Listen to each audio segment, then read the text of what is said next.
جو عمل تم کیا کرتے تھے انہی کا تم کو بدلہ دیا جائے گا۔ مومنو،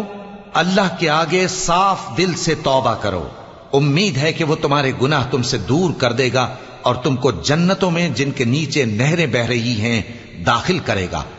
اس دن اللہ پیغمبر صلی اللہ علیہ وآلہ وسلم کو اور ان لوگوں کو جو ان کے ساتھ ایمان لائے ہیں رسوا نہیں کرے گا، بلکہ ان کا نور ایمان ان کے آگے اور داہنی طرف روشنی کرتا ہوا چل رہا ہوگا، اور وہ اللہ سے التجا کریں گے کہ اے پروردگار، ہمارا نور ہمارے لیے پورا کر اور ہمیں معاف فرما، بے شک اللہ ہر چیز پر قادر ہے۔ اے پیغمبر صلی اللہ علیہ وآلہ وسلم، کافروں اور منافقوں سے جہاد کرو